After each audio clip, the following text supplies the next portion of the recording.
buenas tardes a todos. Bienvenidos a nuestro Thursday Science Seminar número 21. Hoy nos acompaña el profesor Dr. Manuel Viteguiaga, desde el Centro Universitario Regional Noreste de Uruguay. El profesor Manuel es químico y doctor en química egresado de la Universidad de la República de Uruguay, con especialidad en fitoquímica y química de productos naturales. Ha realizado además diversas instancias de especialización de grado y posgrado en la temática en universidades extranjeras, como la UNESP, PUCRS en Brasil, UNT y UNE en Argentina y UNITO en Italia. Actualmente, Manuel es profesor en la carrera de Ingeniería Forestal del Centro Universitario Regional Noreste, además de ser investigador del Programa de Desarrollo de Ciencias Básicas PDCIVA y el Sistema Nacional de Investigación.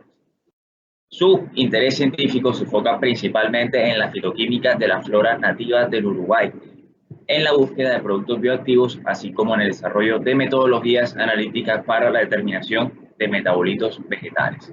Bueno, profesor Manuel, bienvenido a nuestro Thursday Science Seminar. Le explico un poco cómo es la dinámica.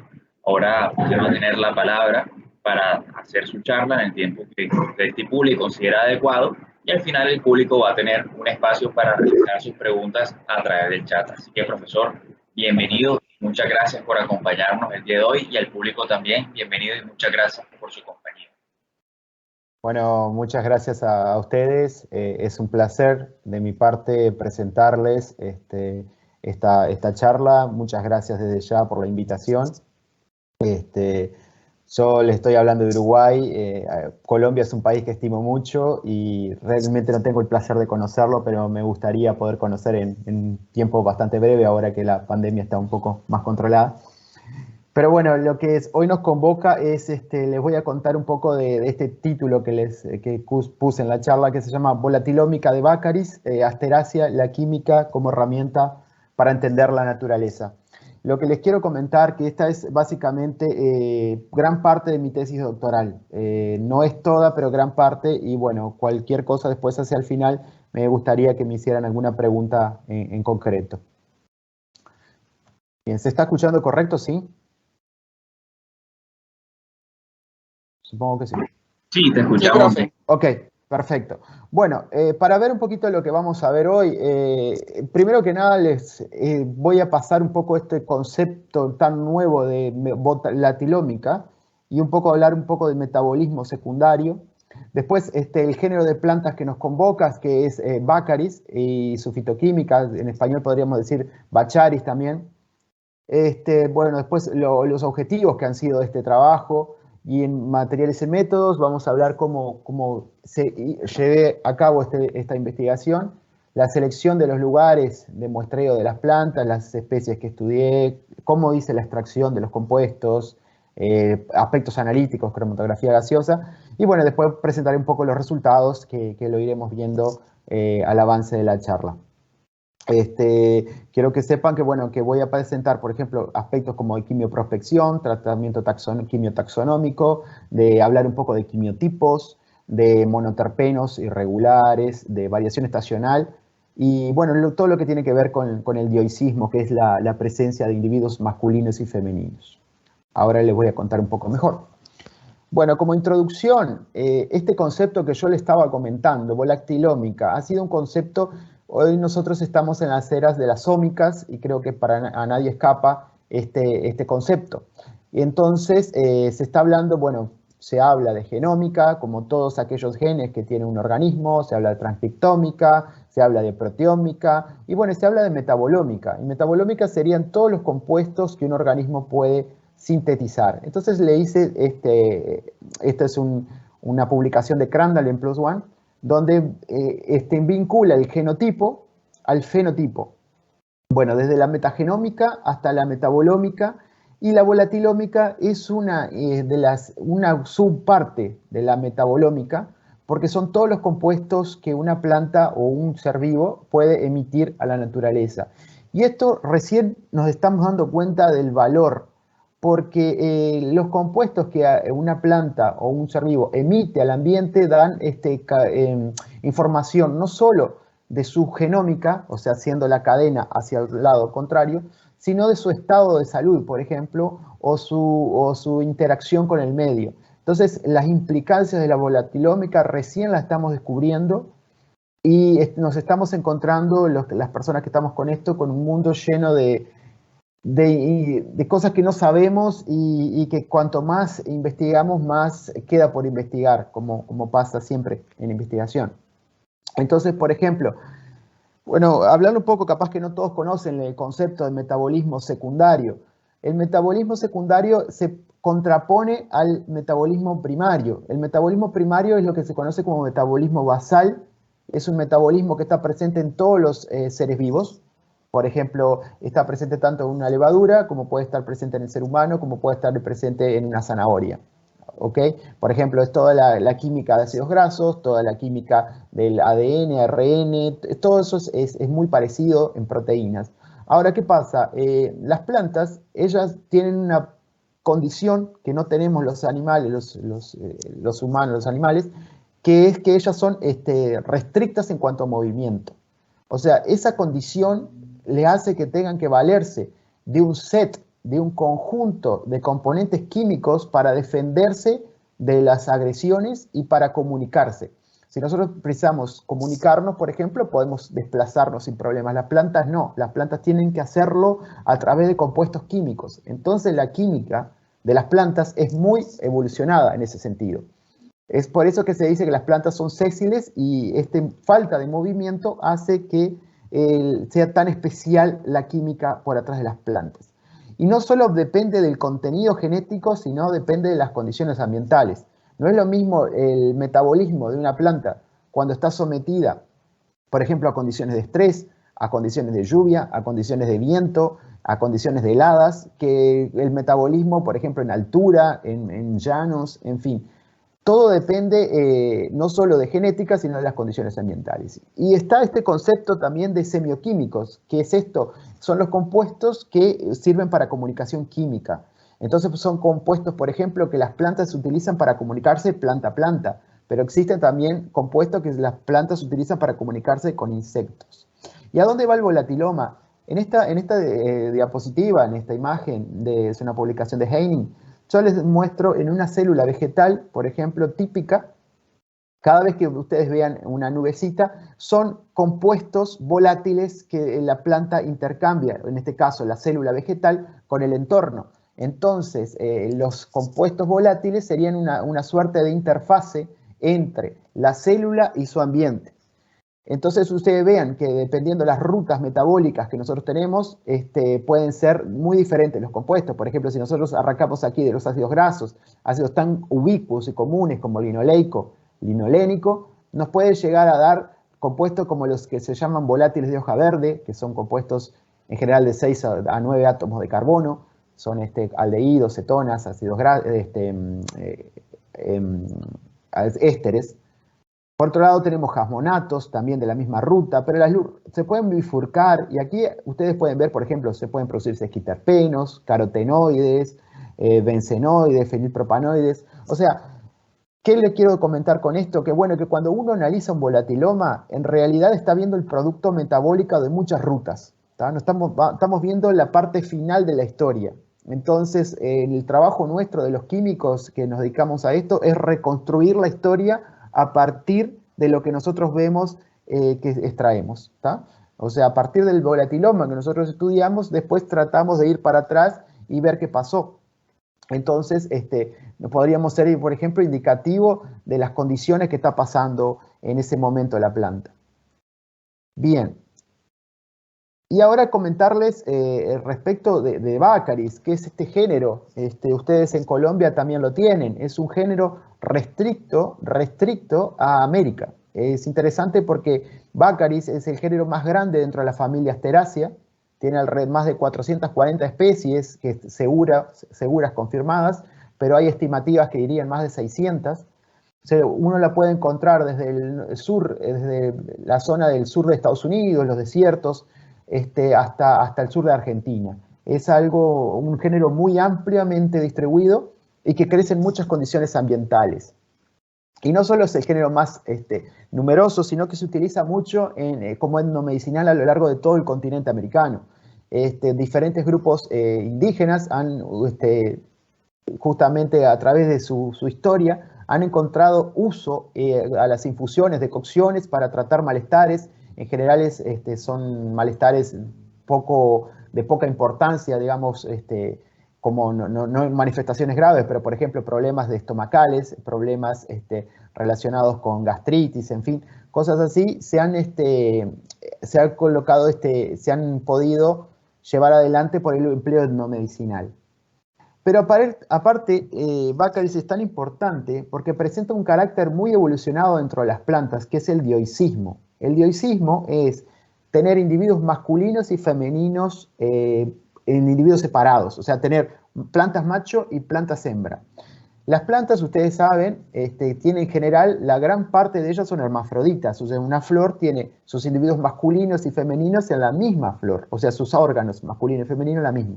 Pero esta no, estas plantas, hay alrededor de un 10% de las plantas que tienen este carácter, y en este caso específico, el género, casi todas, de las 440 especies, solo hay 3 que no presentan dioicismo. Y por otro lado, tiene una cosa muy, muy controversial, que es que tienen potencial ornamental y aromático, porque algunas de estas plantas se utilizan incluso para perfumería, para su aceite esencial, pero por otro lado muchas veces son considerados malezas o hierbas dañinas. Eso significa que son plantas que muchas veces los agrónomos intentan eliminarlas de los sistemas productivos. Esto fue un tema que a mí, yo soy una persona que nació y creció en el interior, en el campo, en el Uruguay, y siempre me llamó la atención que esas plantas que no tenían aparentemente valor, podrían realmente tener algo por atrás, y eso fue lo que me llevó a estudiar este tipo de plantas. Y en Uruguay nosotros tenemos alrededor de 50 especies, claro, con una flora bien más pobre que las que tienen en Colombia, pero nosotros tenemos una flora bastante representativa, o sea, somos una región de frontera entre las floras que uno puede encontrar en el sur de Brasil y la flora que puede encontrar en Argentina, pero por otra parte tenemos una flora propia que no existe ni en Brasil ni en Argentina. Entonces, a pesar de que solo hay 3.000 especies vegetales en el Uruguay, hay algunas especies que son típicamente y que solo se encuentran en esta región. En esta región se conoce mucho esta especie, la carqueja, Baccharis trimera, que es una especie trialada, se le dice porque tiene como 3 alas, no tiene hojas, y aquí ustedes la pueden ver, se la vende mucho como test, para problemas estomacales, se la vende como tintura, hay todo un folclore relacionado a los licores de carqueja, bueno, también se comercializa miel de carqueja, en fin, hay todo digamos, para que vean la importancia, de hecho hasta el Correo Uruguayo publicó un sello teniendo la carqueja como una planta emblemática del país. Por otra parte, esta especie, Baccharis trimera, está presente en la farmacopedia brasileña. Es una de ellas que, justamente reconociendo sus capacidades como antihepatotóxica y como estomacal. Entonces, conociendo estos antecedentes, después, como químico que soy, me deparé con lo que sería la química de este género, y entonces comencé a estudiar y hice este esquema, digamos, bien al arranque de mi tesis. Clasifiqué a los compuestos que encontraba en el género en base a su polaridad y a su peso molecular. Y entonces enseguida fue claro que había 2 grandes grupos, ¿no? Los metabolitos fijos, que se le conoce que tienen una alta polaridad y en general un alto peso molecular, o sea, alto peso molecular para hablando de metabolitos secundarios, estamos hablando de unos 300 a 500 mil Dalton. Y después había otros metabolitos muy livianos, que eran los volátiles. Y había 2 grandes grupos, por ejemplo, los monoterpenos, los esquiterpenos, los fenilpropanoides, aquí los volátiles de hoja verde. Entonces había 2 grandes grupos para tratar esto. Uno, o trabajar sobre esta fracción, los metabolitos fijos, que ya estaba bastante publicada, o trabajar sobre los metabolitos volátiles, que había bastantes publicaciones, pero a mí me parecía que todavía había un poco más para hacer. Entonces finalmente me decidí por esto, y basado también en las posibilidades que yo tenía en el laboratorio. Entonces el objetivo de lo que fue mi tesis fue realizar un estudio químico sistemático del volatiloma de Baccharis en situaciones ambientales definidas. Y como específicos, yo quería relevar la diversidad química del género Baccharis en el cono sur latinoamericano. Y para eso, a los efectos de esta presentación y de lo que fue mi tesis, el cono sur lo consideré como el sur de Brasil, Uruguay y parte de Argentina. No lo considero a Chile porque simplemente no pude acceder a muestras de Chile, pero es a los efectos de esta presentación. Bien, entonces me postulé como segundo objetivo específico caracterizar el volatiloma de esta especie emblemática, la carqueja, porque es tan importante aquí en esta región, qué pasaba en diferentes regiones de Uruguay y si había existencia de quimiotipos. ¿Qué es esto? Tipos químicos o razas químicas, o sea, si había químicamente individuos distinguibles entre sí. Esa era mi idea de buscar. Y después comparar cómo influían los diferentes factores sobre el volatiloma. Entonces, por ejemplo, estudié el dioicismo, la existencia de individuos masculinos, femeninos, la estacionalidad y la localidad geográfica. ¿Cómo realicé esta investigación? Primero que nada, fue bastante sistemático. Primero que nada, hacía una colecta en la naturaleza, registrando las condiciones ambientales en donde hacía, herborizando el material, secando, herborizando. Es importante también que muchos de mis trabajos surgieron a partir de una observación adecuada de la naturaleza. Esto lo menciono porque es importante siempre mirar lo que está pasando en la naturaleza. Por ejemplo, les cuento un caso que lo van a ver un poquito más adelante. Estando en el sur de Brasil, yo hice una pasantía en la Pontificia Universidad Católica de Río Grande do Sul y estando ahí me tocó hacer un viaje de colecta y veo que unas plantas individuos masculinos y femeninos estaban florecidos a la misma vez. Ya sabía distinguir los individuos masculinos y femeninos de una especie, pero veía que, por ejemplo, en una había mucho más abejas que en la otra. Entonces, eso me llamó la atención y dije, bueno, y la fui a oler a las plantas y me di cuenta que tenía un aroma diferente. Entonces, eso me hizo llevar a una idea de investigación que les voy a contar dentro de poco. Pero lo que les quiero decir es, hay que saber observar la naturaleza, sobre todo los insectos que son los que son los mejores químicos. Bueno, después del cercado y arborización, extraje el volatiloma por esta metodología que ya les voy a contar un poquito más, que se llama extracción destilación simultánea. Después analizaba por cromatografía gaseosa, tanto cromatografía gaseosa convencional como acoplada a espectrometría de masa. Después realizaba una interpretación fitoquímica y estadística.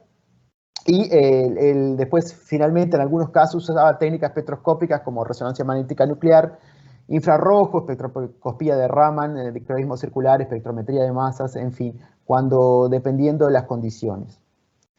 Y otra cosa importante es siempre elegir bien el lugar de muestreo. Entonces, yo tuve la suerte de contar con apoyos para lograr lugares de muestreo que se llaman estos hotspots, estos conceptos que son lugares de centros de diversidad biológica. En este caso, en uno de la PUCIS de Río Grande do Sul, que es en la localidad de San Francisco de Paula, donde vean qué hermoso lugar es, lleno de sierras. Es un centro de diversidad, hay muchísima diversidad de Baccharis. Aquí tenemos un paisaje típico de Uruguay, Quebrada de los Cuervos, le llamamos el departamento de 33. También lugares donde hay mucha diversidad de plantas, y no solo diversidad, sino que nos aseguramos que no hay interferencia antrópica. Porque lo que uno busca como fitoquímico es evitar la interferencia humana. Entonces, no es lo mismo trabajar con una planta que sabemos que no tiene interferencia del hombre a trabajar con una planta que sabemos que está, por ejemplo, a la vera de una ruta. Entonces, no es exactamente lo mismo, el metabolismo va a ser diferente. Para tener un metabolismo, una idea del metabolismo realmente, debemos estudiar en condiciones que no sean afectadas por nosotros seres humanos. Entonces, con estas restricciones, pude mostrar en diferentes regiones de Uruguay. Ustedes pueden ver aquí también en todas las regiones del país. Aquí este es el país, nuestro país es muy chiquito, entre dos colosos como son Argentina y Brasil. Este es el estado de Río Grande do Sul, en el brasileño, y acá está la provincia de Entre Ríos y aquí es la provincia de Corrientes en Argentina. Entonces yo pude hacer muestreos en todo lo que es Uruguay, en el estado de Río Grande do Sul y en Corrientes. Y esas son las situaciones ambientales que les puedo asegurar de mi trabajo. Y bueno, y acá yo no les voy a nombrar todas las plantas que trabajé, pero les cuento que fueron 19, ahí están los nombres científicos. Pero lo que fue interesante es que a medida que iba entrando en este estudio, yo quería estudiar plantas que fueran diferentes entre sí. Entonces fui a buscar las clasificaciones botánicas y seleccioné dentro de las clasificaciones botánicas aquellas que yo podía muestrear y que pertenecían a familias infragenéricas diferentes, a series infragenéricas. Entonces, por ejemplo, aquí ustedes ven una sección, esto se llama, este es el subgénero, dentro del género Baccharis, subgénero Baccharis, sección Cylindricae, por ejemplo, género Baccharis, subgénero Baccharis, sección Itidae, y así fui tratando de construir con diferentes secciones para bueno, tener un poco una visión de qué pasaba en todo el género, no solo en una sección. Porque, por ejemplo, esta aquí, la sección, el subgénero Molina, sección Caulopterae, estas son las carquejas, lo que se conoce popularmente como carquejas. Pero yo quería salir un poco de lo que se llamaba las carquejas y bueno, y ver qué pasaba en todo el género. Y para eso conté, uno podría hacer diferentes técnicas para extraer el volatiloma, podría hacerlo a campo inclusive, si uno tuviera una forma de muestrear, pero en mis condiciones experimentales yo tenía disponible este aparato que se llama extracción de estiración simultánea, dispositivo de Licker-Nickerson. Si no los conocen, les cuento cómo funciona. Aquí ustedes están viendo a la derecha, ustedes colocan el material vegetal, a la izquierda colocan un matraz con un solvente, en este caso lo utilizaba hexano o se puede utilizar diclorometano, y esto, si ustedes ven, es como un doble brazo, ¿no? Entonces, ¿qué pasa? Cuando ustedes, aquí les voy a mostrar cómo funciona. Aquí tienen, por ejemplo, el agua y la muestra, aquí tienen el hexano. ¿Qué pasa? A medida que se calientan los dos sistemas, entra en ebullición. Cuando entra en ebullición, el agua arrastra los compuestos volátiles de la especie vegetal. Y al medio hay un condensador, aquí falta la foto para arriba, es un condensador. Cuando condensa los dos vapores, el que viene del balón de la muestra y el que viene del hexano, condensan y se produce una separación de fases, que es lo que representa aquí. La fase hexánica o la fase de solventes en general es menos densa que el agua y queda hacia arriba y vuelve hacia el sistema de hexano, mientras que la fase acuosa vuelve hacia aquí. Entonces es un extractor continuo y que uno lo puede utilizar para trabajar con material vegetal. Y es hay publicaciones que muestran que es el método de laboratorio más representativo de las condiciones in vivo. ¿Por qué es esto? Porque nos permite extraer compuestos que de otra forma no se extraerían. La gente que conozca de aceites esenciales sabrá que el sistema de Clevenger, o extracción de arrastre por vapor, es el más empleado. Este es como un doble Clevenger, digamos, pero la ventaja es que nos permite extraer compuestos más volátiles que, por ejemplo, el Clevenger no permite. O compuestos que se pierden generalmente cuando uno hace una extracción convencional de aceites esenciales, hay una interfase entre el aceite esencial y el agua.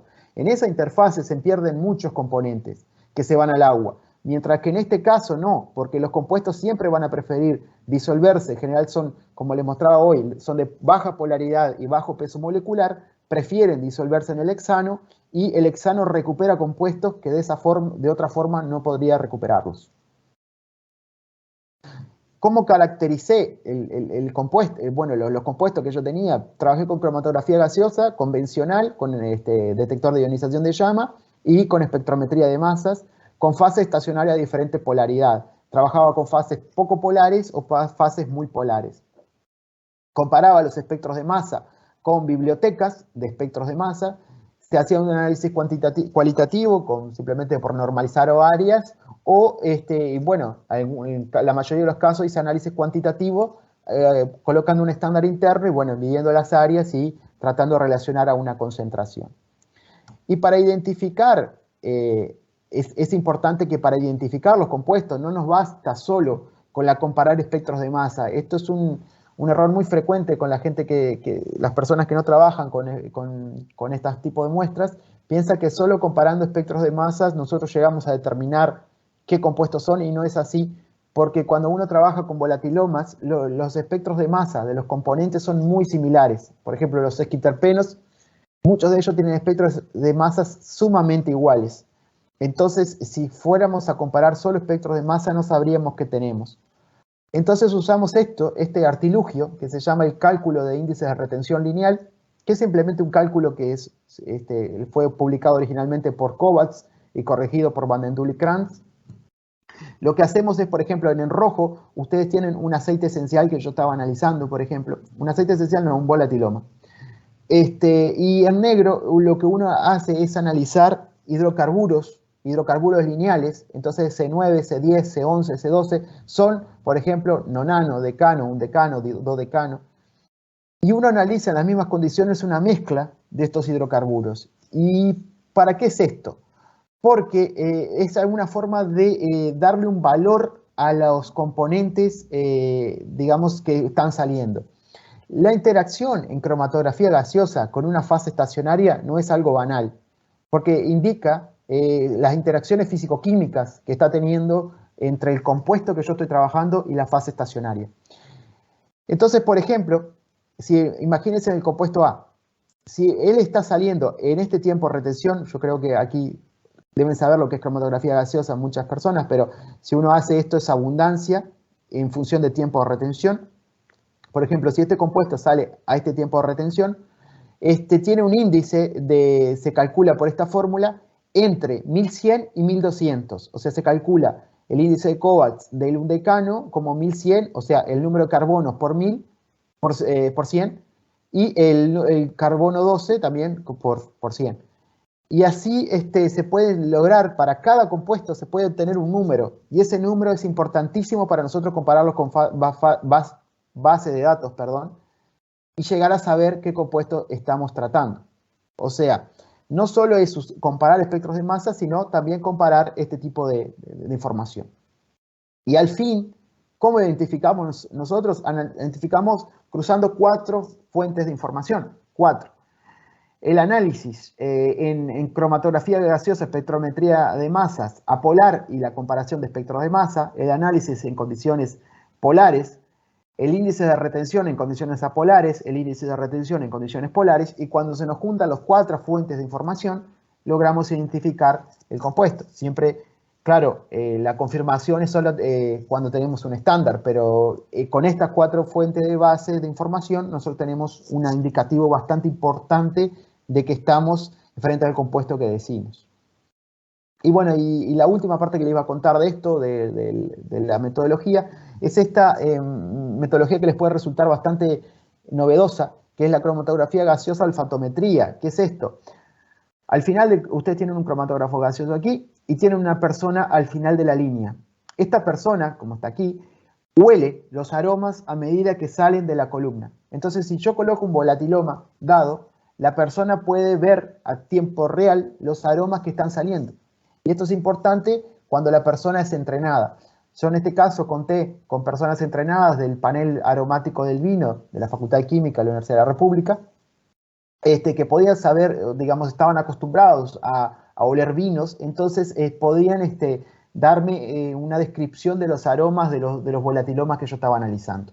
Se calculan, esto lo podemos, si hay alguien interesado les puedo contar cómo se hace, se calculan unas fórmulas y de esa fórmula se puede saber cuáles son los compuestos que tienen el mayor aroma y aquellos que son impactantes para las personas, o sea, impactantes para el juez aromático que está hacia el final del cromatógrafo gaseoso. Ahora les voy a contar cómo lo apliqué a esta metodología. Como inicio, de las 19 especies logré identificar con como les decía, 4 fuentes de bases de datos, logré identificar más de 320 componentes en los volatilomas de Baccaris en general. Más que nada mono y sesquiterpenos, esto es, compuestos de 10 y 15 átomos de carbono. Pero había otros, como fenilpropanoides, norisoprenoides, poliacetilenos, diterpenos, volátiles de hoja verde, en fin. Yo aquí les pongo algunos de los compuestos más comunes, como los pinenos, limonenos, mircenos, simeno, linalol, cariofileno, humuleno, cadinenos, en fin. Aquí siempre abajo les pongo la referencia porque varios de estos trabajos conseguimos publicarlos en la bibliografía, entonces para que tengan de referencia si están más interesados. Bueno, en fin, después de poder identificar estos componentes, me planteé lo siguiente. Si yo puedo estudiar plantas que están en diferentes secciones infragenéricas, ¿será que la química me puede ayudar a clasificar a las plantas? Esa era mi idea. Había leído de la quimiotaxonomía, esto es la clasificación taxonómica a través de la química, y me postulé si la podía hacer. Primero que nada me puse una serie de restricciones. Yo lograba muestrear las plantas en la naturaleza, pero es virtualmente imposible poder muestrear todas las plantas en el mismo momento. Entonces pude, por ejemplo, en un lugar específico, encontré que había 4 especies muy cercas una de otra. Entonces dije, ¿qué pasa? Si yo muestreo una especie en el sur de Uruguay y una en el sur de Brasil, voy a tener condiciones ambientales diferentes y eso me va a influir en los resultados. O sea, el ambiente, como les dije, influye sobre el volatiloma. Entonces, ¿qué quiero hacer yo? Eliminar la influencia del ambiente. ¿Cómo lo elimino? Usando el mismo ambiente.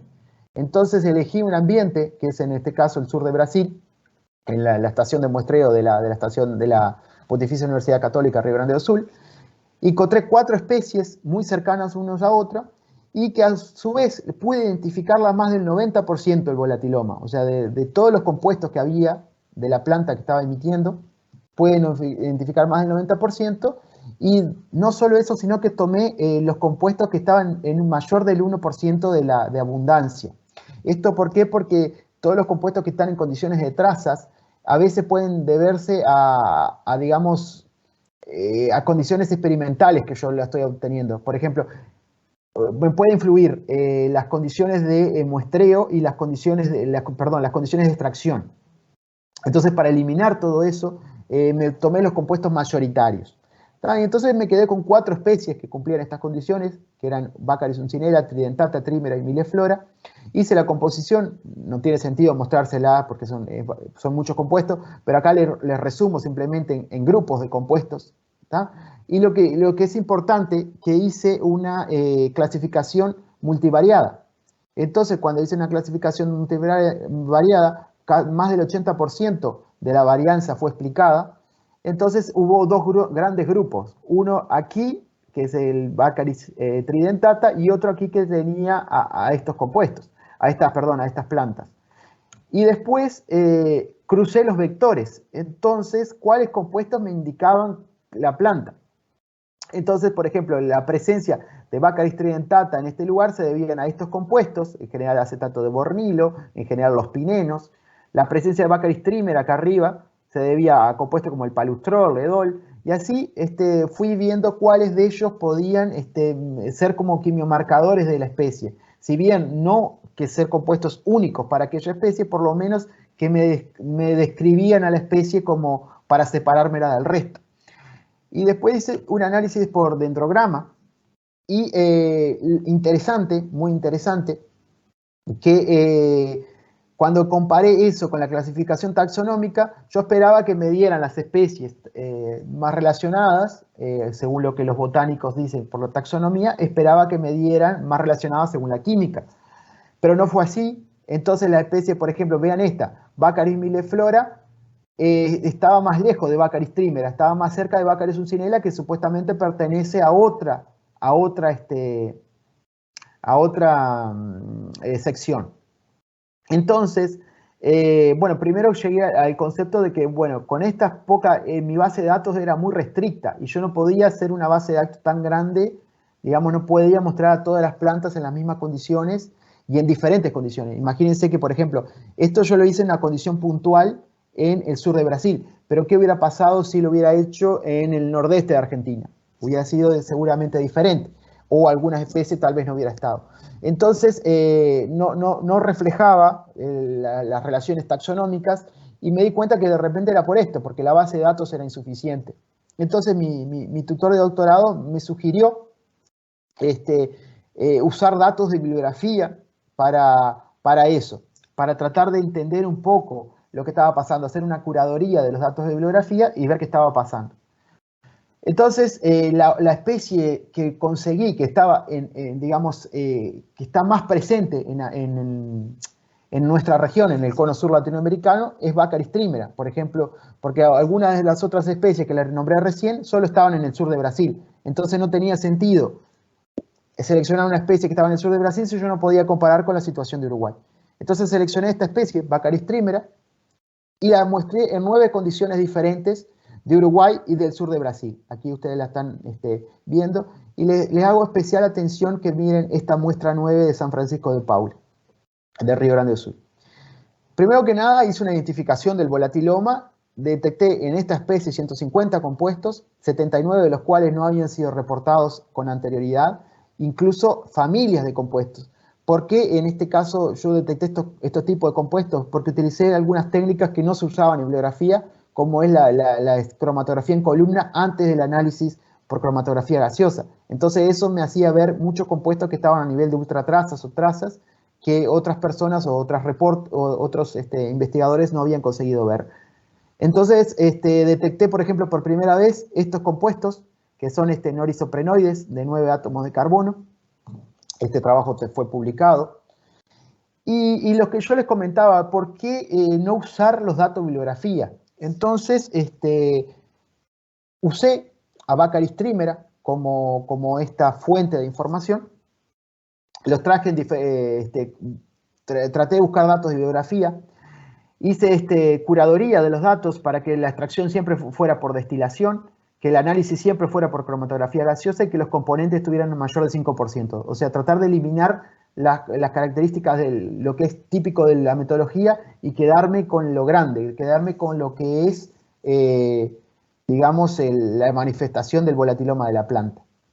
Entonces, para mi sorpresa, cuando hice eso, hice la clasificación, la mayoría de mis muestras, las de Uruguay y algunas del sur de Brasil, ingresaban todas juntas en este círculo que están viendo acá, con muchas otras muestras.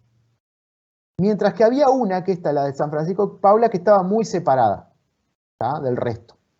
Y había otras muestras que estaban muy separadas de bibliografía. Entonces, cuando fui a analizar qué les pasaba a estas muestras, que estaban tan aquí, tenían una composición muy grande en el compuesto que se llamaba acetato de carquejilo. ¿Tá? Y lo mismo pasaba con estas tenían alta concentración de estos compuestos, y esta tenía alta concentración de carquejol, lo que no tenían estas, que tenían alto acetato de carquejilo, estas tenían alta concentración de carquejol. Y interesantísimo, cuando fui a ver las regiones geográficas, esta situación geográfica indicaba Uruguay, el estado Río Grande do Sul, el estado Santa Catarina y el estado Paraná. Para los que no conocen Brasil, eso significa los estados más cerca de Uruguay. ¿Tá? No había análisis de Argentina. Mientras que este grupo 2 estaba en el estado de São Paulo, estado de Minas Gerais y estado de Río de Janeiro, o sea, más alejado. O sea, geográficamente estaban separados. Eso también es interesantísimo.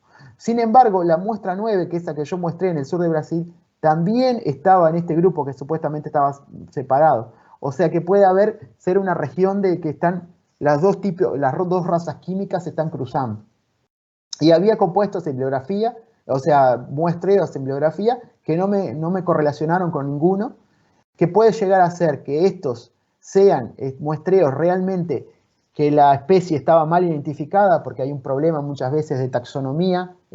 Hay más de 35 especies que se conocen como carquejas, y Baccharis trimera se le conoce como complejo Baccharis trimera por la dificultad de clasificarlas, o que sean quimiotipos que todavía no tienen suficiente peso como para poder saber que están presentes. Entonces, cuando vi esto, bueno, saltó enseguida que el acetato carquejilo y el carquejol eran compuestos que había que tenerle especial atención. Sin embargo, viendo en la bibliografía, a mí me pasó ver, aquí les presento la estructura del acetato carquejilo. Entré a estudiar un poco más la química de estos compuestos y veía que en realidad estos compuestos no tienen un patrón sintético normal. Aquí tienen ustedes a la derecha esto. Para los que saben un poco de plantas, de síntesis, de biosíntesis, saben que hay un patrón definido de las unidades isoprénicas cuando uno hace monoterpenos, que es lo que se llama como cabeza-cola. Mientras que en esto me pasaba que yo tenía una unidad nada que ver a lo que tenía en la unidad normal. Entonces, cuando vi eso, Dije, nadie le está dando atención a esto. Busqué datos y bibliografía. O sea, todo el mundo reportaba, hay acetato carquejilo, al carquejol, pero se quedaba en eso. Y busqué datos y bibliografía y había publicaciones hasta el año 74, año 1974, de este tipo de compuestos y nunca más nadie había tocado estos compuestos. Entonces, ¿cuál fue mi idea? Bueno, vamos a agarrar a este compuesto, al acetato carquejilo, que es tan importante, y voy a tratar de obtener todo el resto, porque para entender la naturaleza no solo se entiende lo que está pasando, sino que también hay que entender la química. Entonces aquí vi una beta de oportunidad que estos compuestos que no estaban siendo prestado atención a la bibliografía. Entonces, ¿qué hice? Esto no les voy a entrar en detalles de cómo hice la síntesis, pero aislé este compuesto, el acetato carquejilo, y obtuve todos los derivados que podía con diferentes condiciones de síntesis. Y bueno, aquí están las publicaciones referidas. Y me encontré con que, bueno, podía obtener compuestos que no estaban en bibliografía. Entonces, por ejemplo, este no estaba citado en bibliografía, este no estaba citado en bibliografía, este no estaba citado en bibliografía. Entonces, conseguí empezar a describir una familia de compuestos que no estaban reportados y con lo cual solamente haciendo solamente no, pero con un estudio bastante exhaustivo, espectroscópico, de resonancia magnética nuclear, de infrarrojo, de espectroscopía ultravioleta, podíamos llegar a saber, digamos, la estructura de estos compuestos y bueno, que fue interesante para publicarlo. Pero justo contaba también con el apoyo de personas que se dedican a química computacional. Entonces, estas personas me ayudaron a entender que también podría predecir las propiedades moleculares de este tipo de compuestos.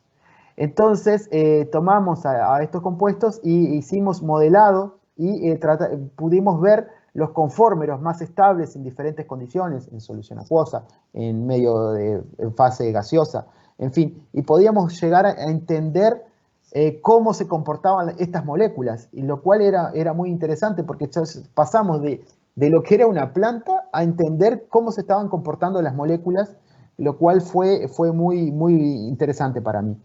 Incluso en estos mapas, aquí son de potencial electrostático, podíamos conseguir ver dónde estaba la densidad electrónica concentrada en la molécula, y esto también era súper importante, por ejemplo, para entender la reactividad.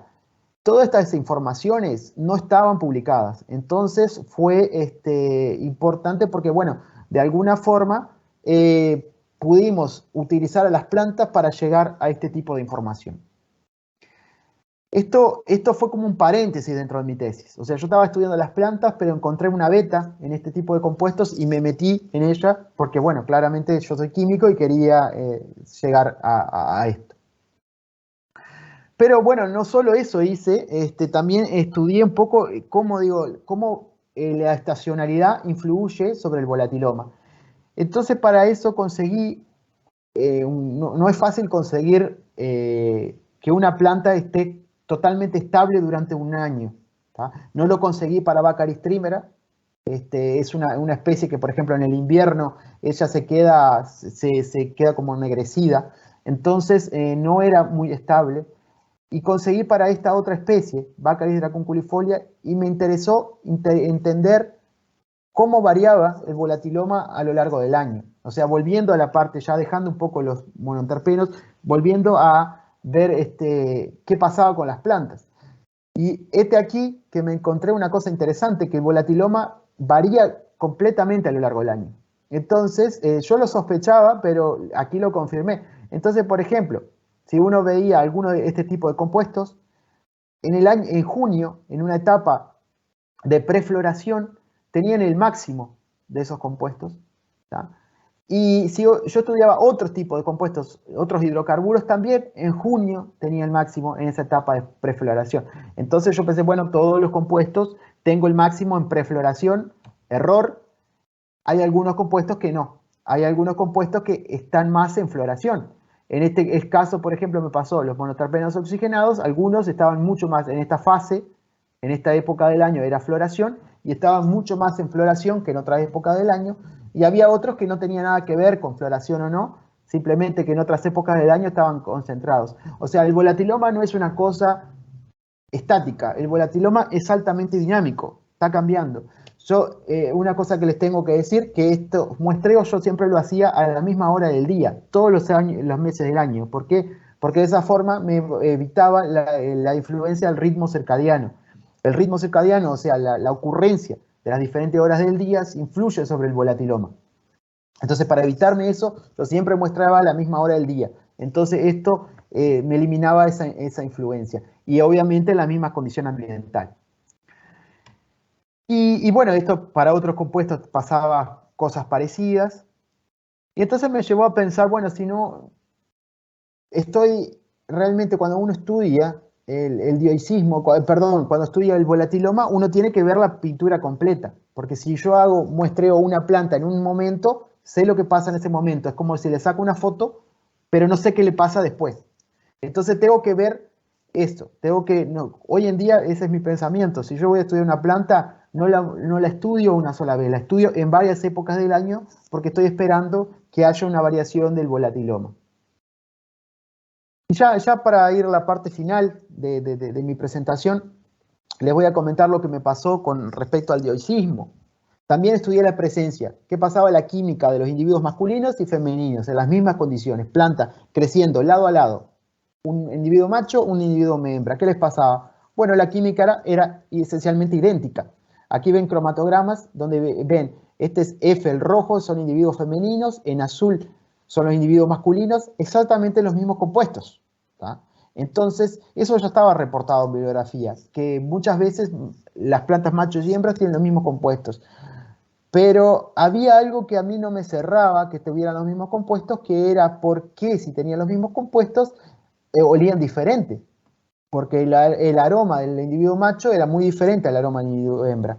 Entonces fui a cuantificar los compuestos uno a uno y ahí me encontré diferencias. Me encontré que algunos no tenían diferencias, pero por ejemplo otros compuestos, aquí les muestro algunos, el emol, espatulenol, en fin, estaban mucho más concentrados en los individuos masculinos que los femeninos. Y esto me llevó a pensar que había un significado ecológico. ¿Por qué una planta el individuo masculino está sobreexpresando un compuesto y el individuo femenino no? O al revés. Aquí, por ejemplo, ven, en este caso el beta-pineno, las hembras lo expresaban más. Entonces, siempre me puse a pensar de que de repente podría haber un significado ecológico. Yo no pude hacer estudios ecológicos, escapaba a mi expertise, pero traté de dirigirlo tanto como podía hacia la parte química. Entonces, ¿qué lo podía hacer de la parte química? Bueno, estudiar el aroma. ¿Y cómo lo hice? A través de cromatografía gaseosa o olfatometría. Para eso conseguí, en esas especies que yo les decía hoy, que el aroma era diferente en el campo, hice el análisis químico igual. La misma concentración cualitativamente igual, pero variaban en la cuantitativa. Y cuando hice el análisis olfatométrico, realmente hubieron diferencias abismales. Entonces aquí ustedes, este es un gráfico de red, que ven, por ejemplo, las notas, y esto, cuanto más hacia afuera, significa notas más intensas. Entonces, por ejemplo, vean, en rojo están los individuos femeninos y en azul los individuos masculinos. Entonces vean, por ejemplo, los individuos femeninos solo le ganaban a los masculinos en aromas florales, pero en el resto de las notas, por ejemplo, herbales, aquí en estas de anís, en estas de especiadas, en fin, todo el individuo masculino siempre tenía el mayor intensidad de aroma, mucho más intensidad de aroma. Y eso estaba relacionado obviamente con la concentración. Pero no solo eso, sino que también tenía mucho más odorantes, o sea, mucho más compuestos de aroma. Vean, determiné 39 en los machos y 20 en las hembras. Y había algunos que me indicaban que eran diferentes, entonces algunos compuestos destacados para los aromas de los machos no lo eran para las hembras, y algunos destacados para las hembras no lo eran para los machos. Entonces, esto también fue publicado y fue por primera vez en la bibliografía cómo se diferenció a los individuos masculinos y femeninos por aroma. Entonces, las implicancias de esto van mucho más allá que la curiosidad científica, sino que, por ejemplo, lo podríamos utilizar para especies, no sé si saben, pero las pimientas, por ejemplo, son dioicas también. Entonces, que individuos masculinos y femeninos tengan un perfil químico diferente, un perfil de aromas diferente, nos hace que utilizar herramientas químicas para diferenciar eso nos puede hacer optimizar procesos. ¿Tá? Si hay compuestos que nos interesan más, de repente están los individuos más masculinos que los femeninos. Entonces, fue importante haber publicado estos resultados. Y bueno, aquí está, simplemente les presento la estructura de los compuestos. Entonces, llegué a la conclusión de que había una percepción aromática diferencial de los sexos. No pude hacer un estudio con insectos. Me hubiera gustado hacerlo porque esto eran así. Pero lo que llegué como hipótesis, que es una cosa a testear, es las plantas dioicas tienen que tener un orden de visita de los insectos. ¿Tá? Para que sea efectivo la polinización, los insectos, por ejemplo, la gran parte de estos son polinizados por insectos de las especies de Baccharis. Tienen que ir primero al individuo masculino y después tienen que ir al femenino. No pueden perder tiempo yendo al femenino primero y después al masculino. Entonces, lo que yo hipotetizo es que estos son pistas para ese tipo de insectos polinizadores para que vayan primero a un individuo y después vayan al otro. Esa es mi hipótesis, no la he podido testar hasta el momento porque no he podido trabajar con insectos. Y bueno, la última parte de mi trabajo, y es un artículo que está en revisión en este momento, es que me pasó dentro de todos los muestreos que estaba trabajando, me encontré con una especie rarísima, y aparte estaba una especie que está amenazada de extinción.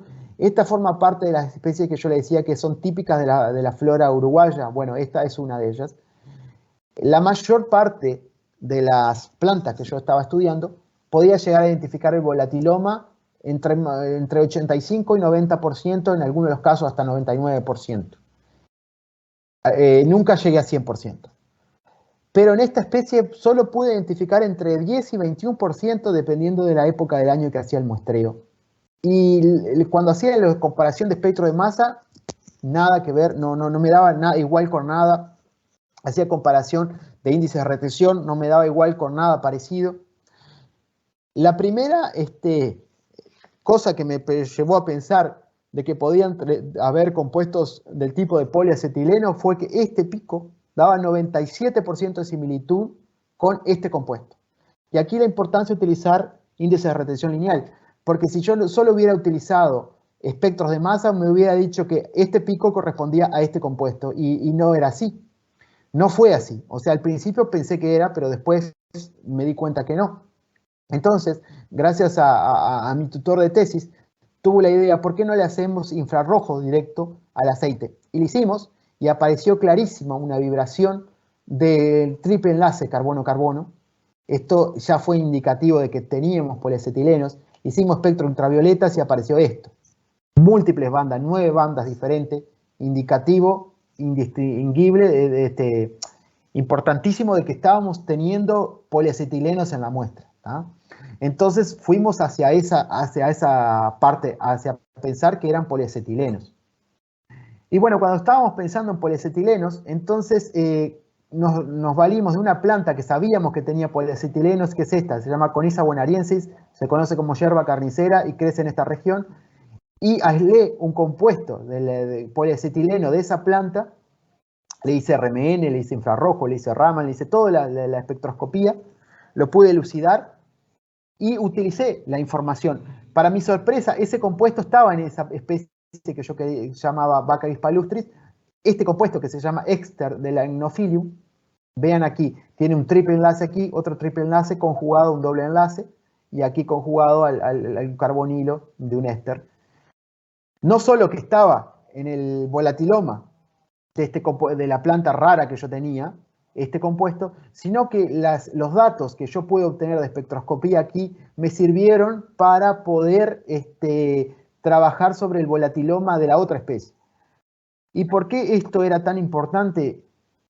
Y aquí viene el sentido de responsabilidad social.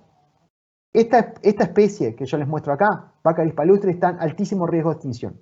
Se conocen solo 2 poblaciones en Uruguay. Y de las 2 poblaciones hay poquísimos individuos. Entonces yo sabía, y era mi responsabilidad, no trabajar con mucha cantidad de material para evitar depredar. Entonces yo quería saber la estructura de estos compuestos, pero sin extinguir a la planta. Entonces usé todos los datos que pude, saqué todos los datos de estos compuestos que pude, que tenía disponibilidad, para tratar de sacar del otro. Y analicé el RMN de la mezcla. O sea, no aislé los compuestos, porque para aislarlo necesitaba una cantidad grande de aceite esencial o del volatiloma. No lo aislé, sino que utilicé directamente el RMN de la mezcla y pudimos, a través de una interpretación bastante detectivesca, les diré, pudimos llegar a determinar cuáles eran los compuestos y efectivamente eran poliacetilenos. Efectivamente, estaba en un 95, un 65%. Esta es la estructura, muy parecidos, muy parecidos al éster del Agnophyllum, por eso al que había aislado de la otra planta. Y uno estaba en 65% y otro en 17,8%. Pero la sorpresa fue mayúscula cuando me encontré que estos compuestos nunca habían sido reportados como productos naturales. Era la primera vez en la bibliografía que alguien reportaba estos compuestos como productos naturales. Entonces, bueno, es parte del trabajo que está en revisión, ahora está en fase de minor revision. Y pude identificar también el compuesto relacionado, el éster geométrico de el isómero geométrico de también lo pude identificar en la planta. Y así conseguí llegar de un 10% en algunas condiciones a 99,8% de identificación. O sea, utilizando todo este artilugio químico, pude llegar a saber esto.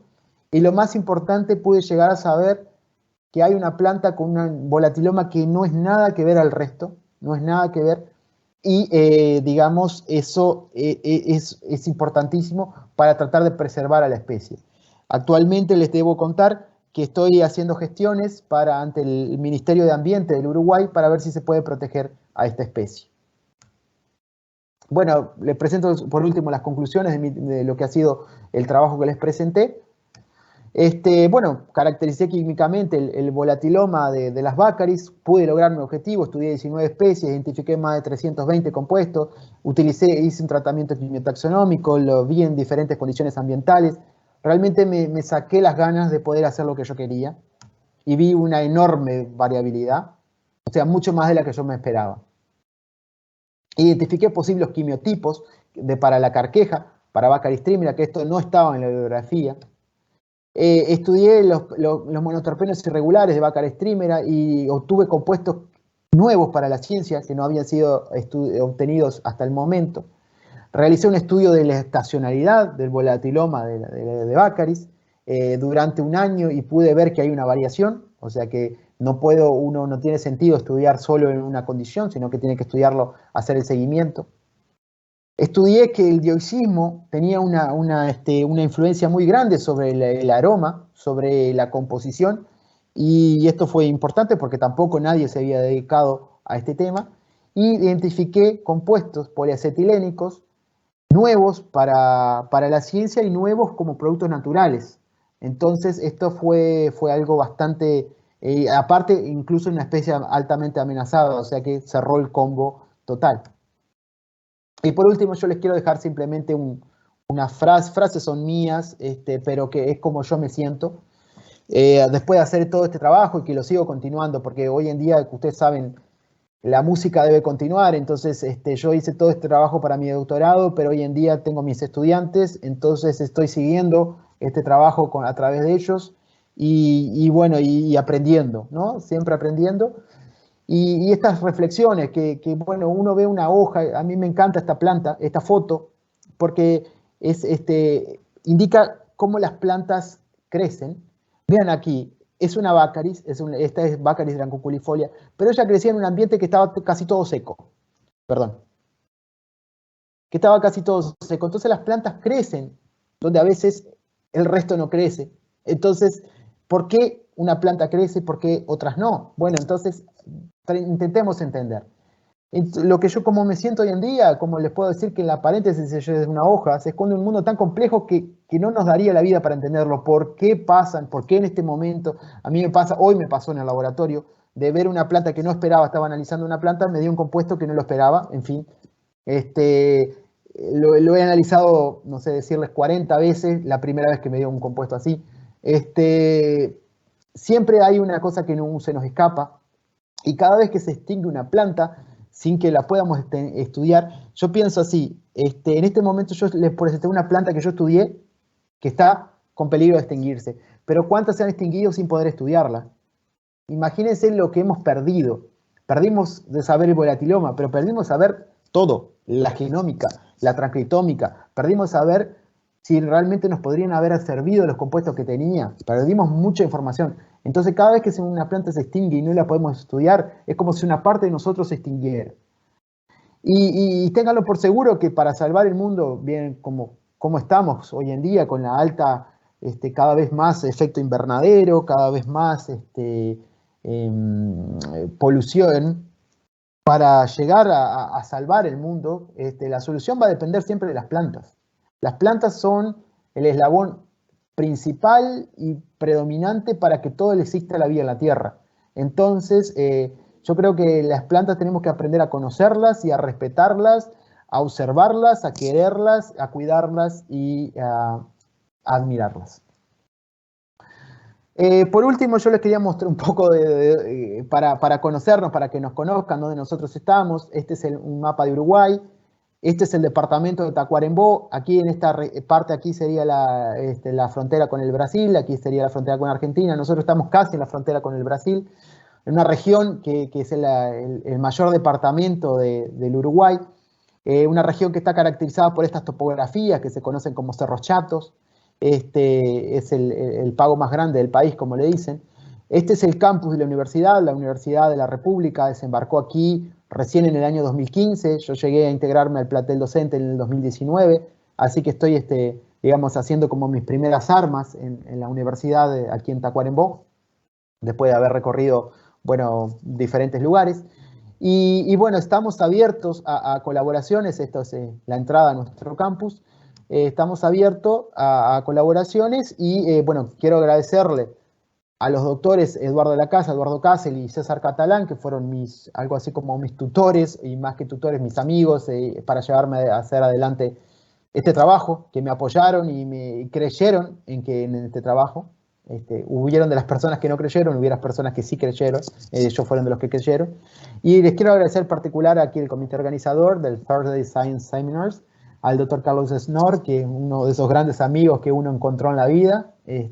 Nos conocimos con Bobs allá por Natal en una conferencia, y bueno, y por suerte seguimos manteniendo una amistad y estamos tratando de iniciar una relación de colaboración. Bueno, no tenía nada más para mostrarles, les agradezco mucho y estoy abierto a consultas.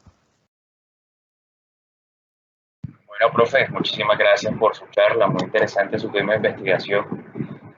Y bueno, ahora damos espacio al público para que comience a formular sus preguntas a través del chat. No sé si el profe Carlos quiera decir unas palabras mientras el público va formulando sus preguntas. Sí, Jairo, gracias. Bueno, Manuel, primero saludarte otra vez. Tú sabes que me agrada mucho, me alegra mucho recibirte acá. Yo creo que desde que me vine a Colombia, ¿verdad? Sí. He intentado invitarte a colaborarmos. Yo creo que llegamos intenté incluso contratarte, ¿te recuerdas? Sí, recuerdo. Tan pronto que asumí el departamento, porque soy un admirador muy grande de tu trabajo. Muchas gracias, Carlos. Con gusto. Y bueno, además de la amistad, yo, como conozco tu trabajo, yo sé que de la calidad de lo que tú haces, me gusta ese encantamiento que tú tienes por lo que tú haces, y creo que eso es lo que nos mueve, y es algo que tenemos en común, ¿no? El fascinio por lo que hacemos. Entonces, agradecerte, Manuel, de verdad por tu tiempo. Sé que ahí ya es noche, sé que tienes una bebé pequeña. Exacto, 2 meses. 2 meses. Y bueno, aún así hiciste el esfuerzo ahí por compartir con nosotros ese espacio. Bueno, Manuel, yo te voy a hacer algunas preguntas. Perfecto. Ya hay algunas en el chat. Bien. Y bueno, voy a intentar no avanzarme mucho para dar espacio a los profes, porque yo también tengo espacio después para hablar contigo y bueno, ellos también. Pero hay algunos temas que a mí me llamaron mucho la atención. Te confieso Ok. que cuando tú empezaste a hablar de la prueba que queda una persona oliendo los compuestos, yo me Sí, quedé preguntándome, ¿no? sí. ¿Para qué? O sea, ¿para qué? De verdad, yo incluso me preguntaba, ¿no es peligroso que algunos de esos compuestos sean tóxicos? Y bueno, tú sabes que cuando yo hice el técnico en química, hizo a Ajá, muchos y muchos años, uno sí. ponía a quemar el plástico y lo olía para Ujú, identificarlo por el olor. Y sabemos que eso genera muchas toxinas, ¿no? exacto. Eh, pero cuando tú llegaste a tu resultado, ¿no? De la diferencia entre machos y hembras, yo me quedé muy fascinado con la prueba, porque así, si ustedes no tuvieran hecho la prueba, iban a sacar la misma conclusión que todos, ¿no? Que el volatiloma es igual. Ujú, exacto. Entonces, entonces, a mí me sorprendió mucho y no sé si tú puedes comentarnos un poquito más sobre esa prueba, ¿no? Sí, sí, sí, sí, sin Uh, dudas. Dale. Ok, no, simplemente primero un comentario en eso. Antes de comenzar con mi trabajo relacionado al volatiloma de individuos masculinos y femeninos, no sé, decirles que habría 6 o 7 trabajos científicos que mostraban que el volatiloma de machos y hembras eran igual y no había diferencias. ¿Tá? Pero yo iba al campo y veía las diferencias. Yo decía, en algún lugar tiene que estar la diferencia. Entonces, yo no me conformaba con ver esos resultados. El olfatometría fue lo que nos dio la diferencia. Entonces voy a ir, lo que dice el profesor Carlos, voy a ir directamente a la parte de aplicarles un poquito más de cómo funciona la técnica. Es que yo le quería pasar información de todo lo que uno puede hacer, básicamente, cómo puede entender a la naturaleza. Entonces capaz que fue mucha información que les pasé, pero pueden preguntarme exactamente. Y la primera pregunta relacionada a los compuestos, Carlos, eh, te digo que uno no lo hace a esto sin primero analizar químicamente, ¿no? Primero la prueba es análisis de espectrometría de masas, análisis de cromatografía gaseosa normal, convencional, y recién después que estamos seguros de la composición, ahí hacemos la olfatometría. ¿Esto por qué? Porque, por ejemplo, te pongo un caso que ha pasado. Hay algunos compuestos que sí son tóxicos, por ejemplo el safrol, ¿no? Que no, yo no lo tenía en mis muestras, pero en algunas partes de olfatometrías existen. Por ejemplo, yo trabajaba con un grupo, tú sabes bien, de la Pontificia Universidad Católica Río Grande do Sul, y ellos estaban analizando una muestra que tenían mucho safrol. Y entonces, ¿qué se hacía? Bueno, en ese periodo de tiempo que parecía el compuesto tóxico, no se olía. ¿Tá? Se huele donde no existe compuesto tóxico, se deja un margen de seguridad y se huele en el resto. Entonces, aquí lo que ustedes están, yo por la rapidez no pude explicarles tal vez con el detalle que requeriría. Ustedes aquí tienen, por ejemplo, este es el cromatograma gaseoso con un detector químico, físico-químico, puede ser un detector de ionización de llama, y aquí, por ejemplo, los aromas, ¿no? Entonces, por ejemplo, acá vean, acá, por ejemplo, había un aroma rancio, aquí había mantequilla, fresa, plátano, en fin. ¿Qué pasa? Primero que nada, no existe una correspondencia unívoca, un compuesto químico, un aroma. Eso es una falacia, no existe, ¿tá? A veces podemos tener un pico cromatográfico y no tenemos aroma. A veces podemos tener aroma y no tenemos pico cromatográfico, que me ha pasado mucho. Entonces significa compuestos que están en ultra trazas, que yo no los puedo identificar porque no los veo químicamente, pero la persona lo huele. Entonces significa que hay algo. Muchas veces en un enfoque ya para perfumería, por ejemplo, cuando pasan estas cosas, que hay aromas muy ricos que no se pueden identificar, se concentra, se va concentrando, concentrando, concentrando, concentrando, hasta que se llega a saber qué es el compuesto. Hay compuestos, estas técnicas se usan mucho más para los alimentos, entonces, por ejemplo, para aromas de vino, cervezas, tés, dulces de leches, en fin, frutos, mucho para frutos, maracuyá se usa mucho. Este, Uno puede llegar a saber cuáles son los compuestos responsables del aroma. Y eso no es nada banal. Porque si uno puede llegar a saber cuál es... Entonces, por ejemplo, imagínense, yo había determinado, por ejemplo, para ponerles un ejemplo, en la carqueja, en la Baccharis trimera, 150 componentes. ¿tá? Pero yo llego a la conclusión, con olfatometría, que el aroma carqueja se debe a 10 componentes. ¿tá? ¿Qué puedo hacer? Simplemente hacer una reconstitución del aroma. Si yo quiero aplicar, uso esos 10 componentes y genero un aroma sintético muy parecido al aroma original de la planta y no necesito usar el recurso vegetal con el riesgo de perder germoplasma, con el riesgo de extinguir a la especie. ¿Okay? Entonces, todas estas técnicas son importantes primero para saber esto, saber cómo podemos reconstituir un aroma, y después para saber identificar productos que no sabemos si son olfativamente importantes. ¿Ah? Lo que se hace básicamente, aquí está la persona, aquí está una amiga, describiendo a tiempo real los compuestos que ella huele. Y aquí, una cosa que les tengo que decir, es importante que las personas no vean esto, no vean lo que está saliendo a tiempo real en el cromatograma, porque si no la persona se sugestiona y puede llegar a sentir un aroma. Entonces, tenemos que tratar de evitar eso, entrenar a las personas también. El aroma es algo fantástico, uno puede recordar el 10% de lo que escuchó, creo que esto capaz que ya lo saben, el 10% de lo que uno vio, del 20% de lo que uno tocó, pero se recuerda el 80% de lo que uno huele. Entonces el aroma está muy asociado con la afectividad. Y esto, ¿por qué es importante? Incluso a mí me llamó mucho la atención haciendo estos estudios, que había personas que me decían, el compuesto huele al aroma del patio de mi abuela. El compuesto huele a el hotel tanto en tal ciudad. Entonces existe después una traducción del aroma. Entonces yo me reúno con la persona y digo, bueno, a ver, ¿qué había en el patio de tu abuela? ¿No? Entonces había flores, había jazmines. Entonces trato de llegar a etiquetar el compuesto. Bueno, era floral, no, ¿qué era? Cítrico, en fin. Es todo un tema la olfatometría, pero es una técnica maravillosa. No, muy interesante, Manuel. De verdad que tú sabes que a mí me gusta mucho ese tema de bioquímica ecológica y bueno, el tema del olor es muy importante a los animales también, ¿no? Para identificarse, para saber si uno está enfermo, si no está enfermo. Es un tema fascinante ahí, yo creo que podríamos quedar horas y horas hablando, pero voy a pasar la palabra a Jairo porque ya hay ahí un par de preguntas para que tú contestes, ¿ok? Gracias. Perfecto, por favor. Jairo, adelante.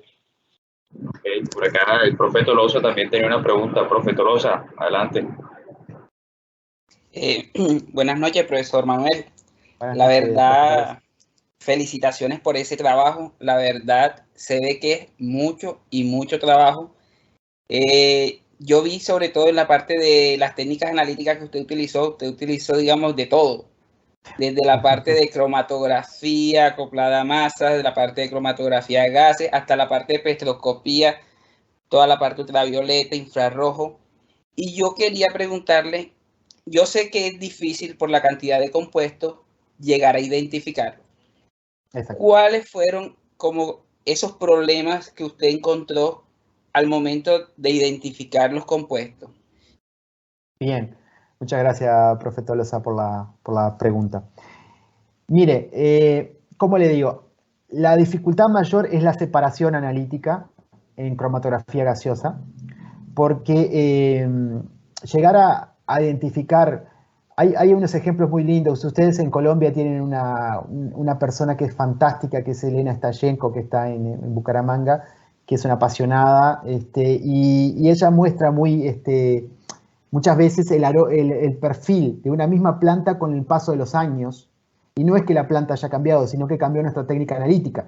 Entonces, en los años 80, uno podía determinar en un aceite esencial, en un volatiloma, 20 compuestos. En los años 90 podía determinar 40. Ahora estamos al nivel de 150. En 10 años estaremos en orden de miles. ¿Tá? El desafío más grande es separarlos. ¿Tá? Porque lo que pasa mucho en cromatografía gaseosa, y todos los que tienen experiencia en cromatografía gaseosa lo deben saber, es la presencia de lo que se llama pares críticos, compuestos que nunca se separan. Un ejemplo típico, el sabineno y el betapineno. No importa cómo hagan las condiciones cromatográficas, pongan el horno cromatográfico, siempre los van a tener juntos. Entonces el desafío más grande es la separación. Para eso hay diferentes técnicas que uno puede usar. Una es la separación con diferentes columnas, usar, bueno, un enfoque, yo usé 2 fases estacionarias, se puede usar más fases estacionarias, esa es una posibilidad, y ver si se separa. Y la otra es utilizar el espectrómetro de masa como lo que es. Porque nosotros estamos muy mal acostumbrados y pensamos que el espectrómetro de masas es simplemente un detector y no lo sabemos aprovechar. El espectrómetro de masa es un separador también. Entonces, ¿qué lo podemos hacer? Y lo hice, yo no lo nombré, pero separar por espectrometría de masas. Entonces, a la salida de los compuestos, lo que yo puedo hacer es separar los iones. ¿Tá? Si yo sé que, por ejemplo, un compuesto me da el ion 108 y el compuesto que está diluyendo a la misma vez no me da ese ion, bueno, selecciono el 108, hago un análisis de SIM, de monitoreo de iones simples, y de esa forma logro identificar, y no solo que identificarlo, sino que logro un cromatograma lindo en una cosa que estaba fea, ¿tá? Que estaba lleno de picos. Esa es una de las metodologías. La otra, como le digo, es esto. Hay técnicas más avanzadas, yo no lo nombré porque no he podido trabajar, pero hay cromatografías gaseosas acopladas a lo que se llama hoy en día cromatografía gaseosa, me sale en portugués, es Abrangente, es cromatografía gaseosa. Discúlpeme, yo tengo, el español lo utilizo solo a nivel profesional, mi esposa es brasileña, entonces hablamos todo el día en portugués. Cromatografía gaseosa múltiple, que ustedes tienen un cromatógrafo gaseoso, otro cromatógrafo gaseoso y pasan de un cromatógrafo gaseoso al otro, y eso les da un poder impresionante de separación, porque la suma de los, digamos, de cada cromatógrafo gaseoso le da una resolución que no les da usar un cromatógrafo gaseoso separado de otro cromatógrafo gaseoso. Esas son como las técnicas que se me ocurren para poder llegar a separar y poder saber más de los compuestos. Profe, aprovechando, otra preguntita. Sí, por favor. Usted aisló un compuesto que a partir de ellos comenzó a hacer unas series. Sí. Unas series de productos. ¿Cuál fue el interés o cuáles eran las características de ese compuesto que lo llevaron a separarlo? Usted dice por qué me interesó. Exactamente. Ok. Bueno, para eso tengo que volver acá. Yo lo que le comentaba de este patrón sintético raro, ¿verdad? Que es un patrón sintético diferente a los compuestos normales. Por eso dice acá esta transparencia, dice, perdón, monoterpenos irregulares, porque no son los terpenos que uno conoce, son los que conoce, son este esqueleto, bueno, este compuesto tienen este esqueleto. Entonces me llevó que tenga un esqueleto diferente. Y esto no es banal, si ustedes piensan posiblemente los que estén más asociados con química hayan escuchado hablar del piretro, en biología también. El piretro, los piretroides, ¿tá? Son compuestos sinteticidas que se seleccionaron a partir del piretro y las piretrinas que dieron origen a los piretroides son productos naturales irregulares. También pasa lo mismo, un patrón sintético diferente a lo normal. Y este patrón sintético, diferente al normal, hace que los sistemas enzimáticos no reconozcan a este tipo de compuestos. Por la brevedad del tiempo, yo no les comenté, pero llegué a resultados biológicos donde, por ejemplo, este tipo de compuestos me dieron actividad contra el veneno de serpientes. Imagínense en esto. El veneno de serpientes es un veneno y por tal es un arma mortífera. ¿Ok? Si hay algo que inhiba a un veneno de serpiente, tiene que ser algo muy poderoso para inhibir una enzima de un veneno de serpiente. Y este compuesto me permitía inhibirlo, ¿ok?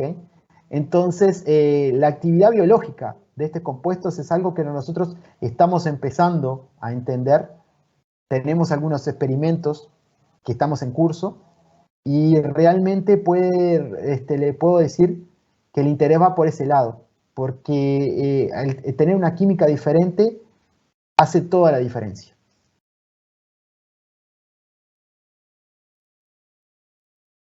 Muchas gracias, profe. Por favor. Bueno, profe, por acá tenemos otras preguntas de parte del público. Okay. Claudia Herrera dice, buenas noches, muy interesante soporte y reflexión. Quisiera preguntarle si consideró utilizar otro solvente diferente al hexano para la extracción. Sí, sí, correcto. Vuelvo a la transparencia específica. Aquí, en realidad se podría haber utilizado diclorometano, se podría haber utilizado otro solvente. Yo, en mi caso, fue una cuestión operativa usar hexano porque tenía abundancia del solvente. No hice una evaluación de cuál, digamos, de cuál era el solvente más adecuado, eso no lo hice. Lo que sí le puedo decir que la gran mayoría de los trabajos con este tipo de extracción usan o hexano o diclorometano como solventes extractivos. Claro, yo entiendo la pregunta, son los solventes que no son tan amigables con el medio ambiente. Ahora también la respuesta que le puedo dar es, consideren lo siguiente, nosotros estamos concentrando en, aquí es una mínima cantidad de solvente, yo utilizaba, para 200 gramos de planta utilizaba 90 mililitros de solvente, que es relativamente poco si yo voy a hacer una extracción directamente con solventes. Entonces, esta forma es una forma también de cierta forma de no usar tanto solvente, ¿tá? Ahora, si la pregunta es, ¿hay otras técnicas ambientalmente más amigables? Sin duda hay. Por ejemplo, la extracción en fase sólida, microextracción en fase sólida, pero esa tiene algún problema que yo no podía trabajar. Que para eso ustedes tienen que muestrear, que los que ya deben conocer la técnica, lo deben muestrear directamente en una atmósfera cerrada a la planta y bueno, tienen que tenerla próximo el dispositivo analítico para analizarla. Bueno, yo tenía las plantas, supónganse, la más cerca la tenía a 40 kilómetros del cromatógrafo gaseoso, entonces no podía darme ese lujo de usar ese tipo de técnicas. Así que esa es una respuesta más operativa, que eran las condiciones que tenía en el laboratorio.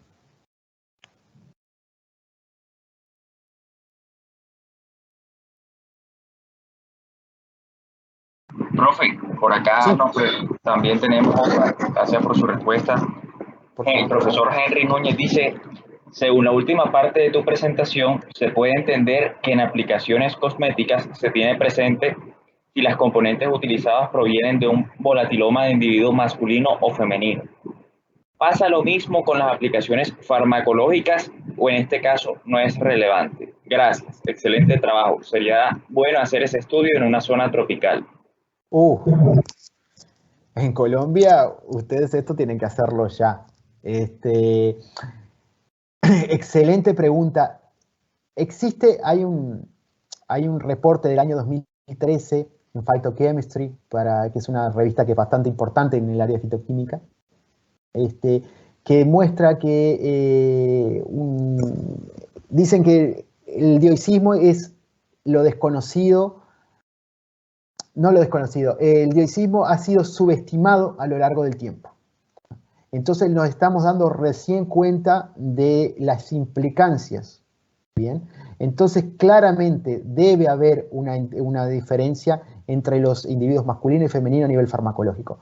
Para hacerles simplemente una anotación de un trabajo que no formó parte de mi tesis, pero fue con uno de mis estudiantes, hicimos una prueba, extrajimos los fenoles, hicimos una extracción de polifenoles de una especie que se llama Baccharis articulata, que es también utilizada aquí en Uruguay como medicinal, y hicimos cuantificación de fenoles a través de FOLEN, método Folencio-Calteo, que es como el método más usado para cuantificación de fenoles, y el individuo femenino dio 3 veces la cantidad de fenoles del individuo masculino. Y esto no es nada banal, ¿y por qué? Pero estaba en la tapa del libro, es que nosotros no sabemos pensar los sistemas. Imagínense en la naturaleza qué pasa. La planta masculina tiene una función, la planta femenina tiene otra. ¿Cuál es la femenina? Tiene que cuidar la progenie. O sea, la femenina tiene que estar más defendida químicamente porque es la que va a asegurar la progenie y la próxima generación. Entonces, claro que va a tener más nivel de compuestos químicos tóxicos, por ejemplo, para algún fitófago. Claro que va a tener compuestos que se va a diferenciar del individuo masculino, porque la realidad es completamente diferente. Los roles son diferentes.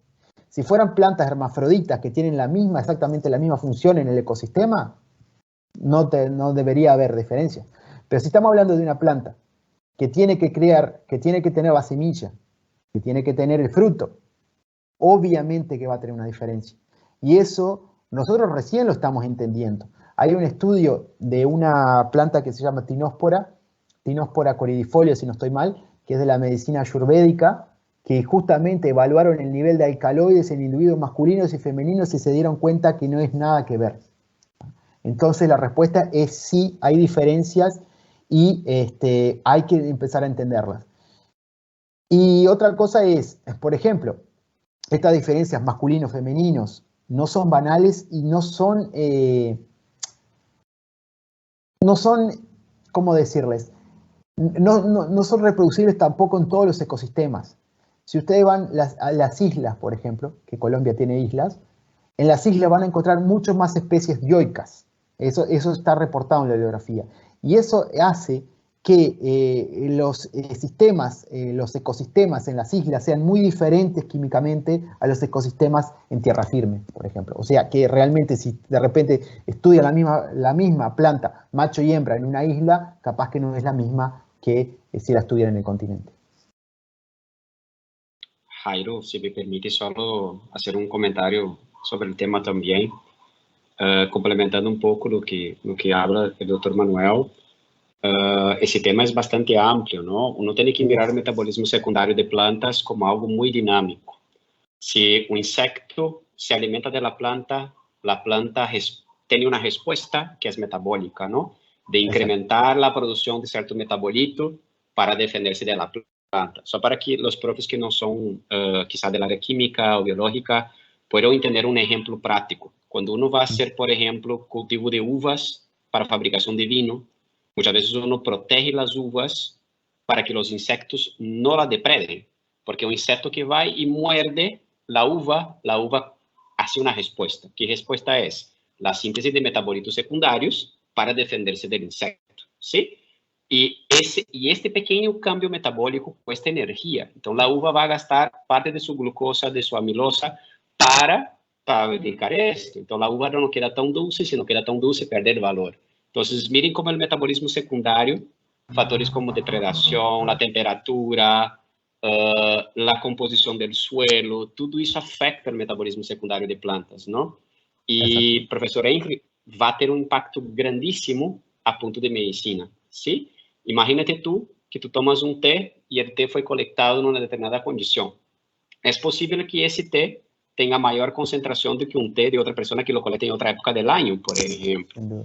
Y por eso que cuando tú tomas te hace bien al estómago, pero la persona que lo tomó en otra época con otra composición, quizá no le haga el mismo efecto. Entonces, sí, hay impacto para medicina popular, hay impacto para la parte farmacológica más de industria, ¿no? Como comentaba Manuel, es un tema muy fascinante, de verdad. Gracias. Creo que tenemos más preguntas acá, okay, Manuel. Si tú no te importas, hay como unas 4 o 5 preguntas. Tranquilo.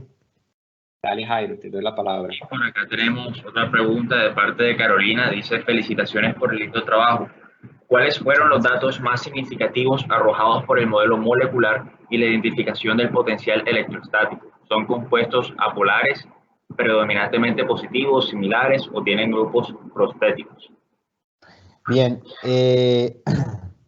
para responderle a eso, primero que nada le comento que yo no soy especialista en esto. Yo soy más fitoquímico, pero les puedo contar algo.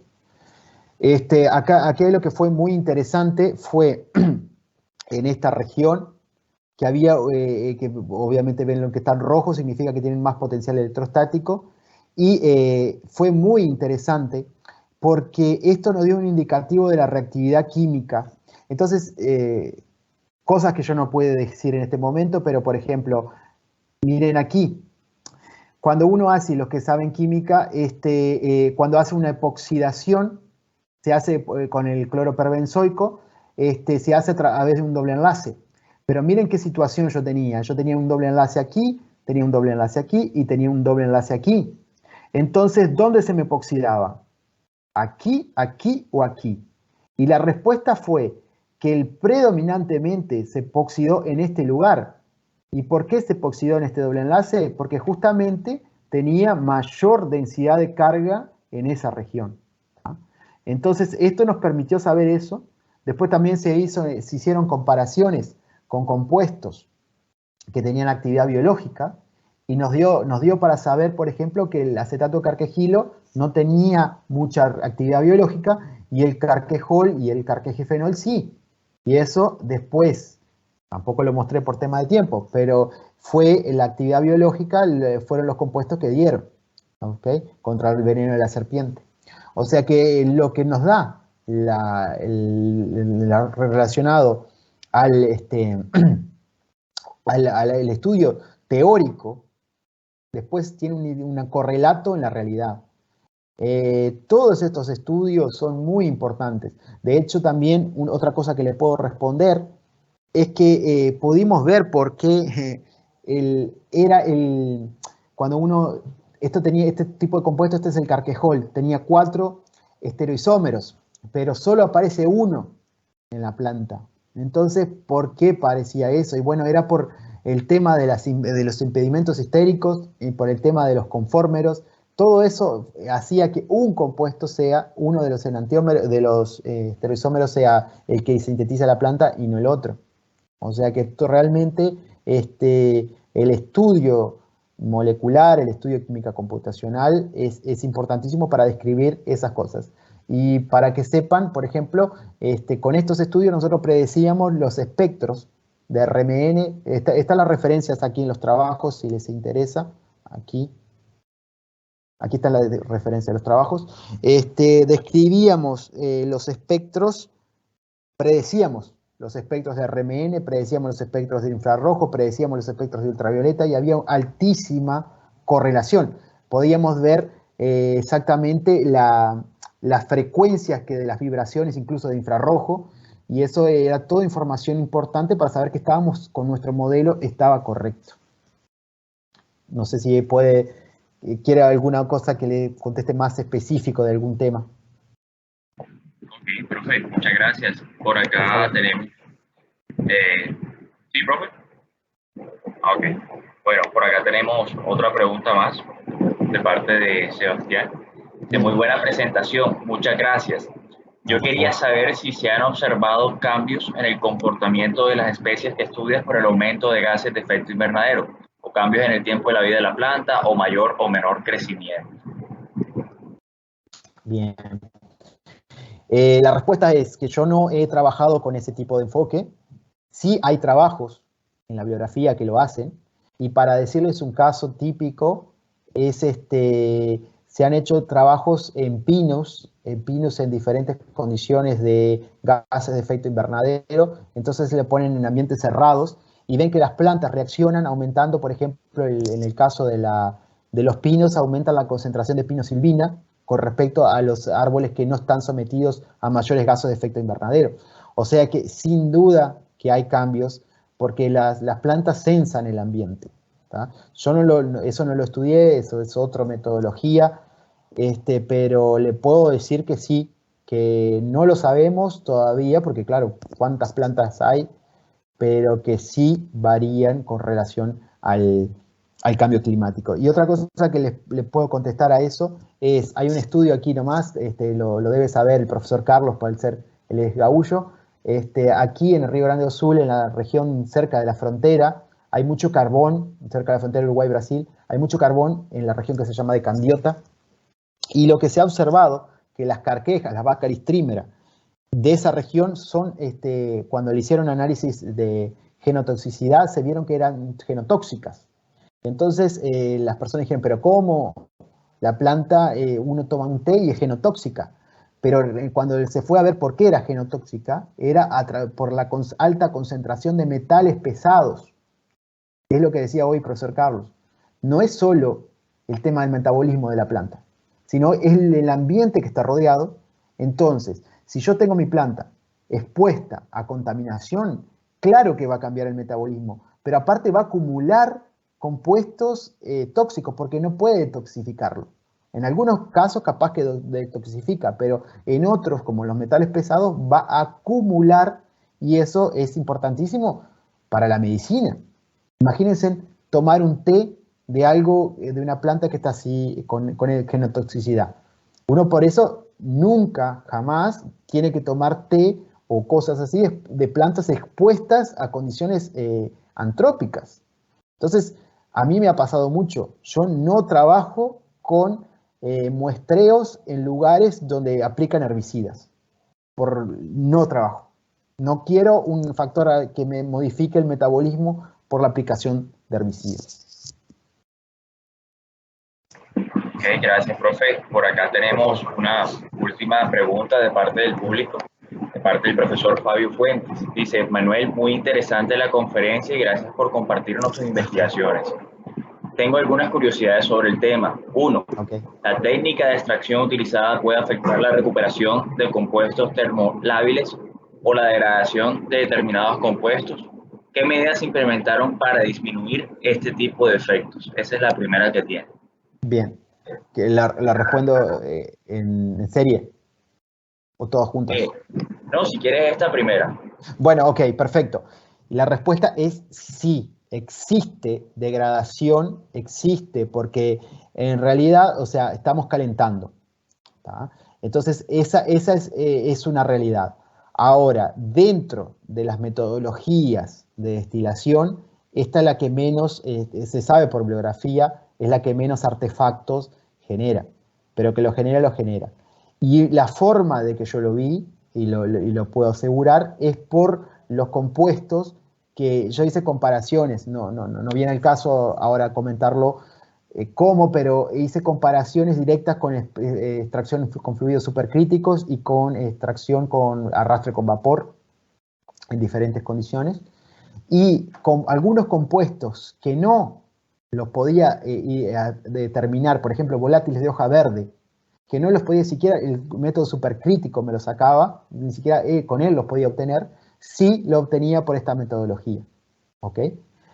También es verdad que algunos compuestos que obtenía por supercrítico no los podía obtener por extracción con destilación simultánea. Y como supercrítico se hacía a 40 grados, supongo que son compuestos de degradación.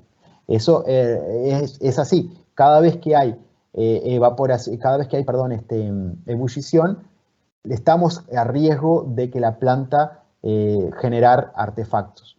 Lo que también yo hacía era blancos. ¿tá? Yo ponía blancos de las condiciones y, por ejemplo, de los solventes y comparaba los blancos con la planta. Entonces, compuestos que, por ejemplo, venían de los solventes, ahí lo podía sacar. Pero si hay degradación, si los tuve, le puedo decir que de la misma manera obtuve compuestos que no son artefactos que no tuve por otras técnicas. La siguiente pregunta, gracias por la respuesta, es, sabemos que la clorofila dificulta la purificación y el aislamiento de los compuestos. Con la técnica de extracción implementada, ¿es posible la obtención de extractos libres de clorofila, tal como lo permiten otras técnicas como la de los fluidos supercríticos? Sí, esta metodología no trae clorofila, porque la clorofila si ustedes van a la estructura, está compuesta por el alcohol de fitol, que tiene 20 átomos de carbono, es un alcohol bastante grande. No lo veo a la clorofila. Puedo llegar a ver alguna cosa, algunas trazas de fitol, pero no veo clorofila como tal. Entonces, simplemente por cuestión de volatilidad. No es volátil. O sea, por esta metodología es mucho más limpia para poder analizarla por cromatografía gaseosa.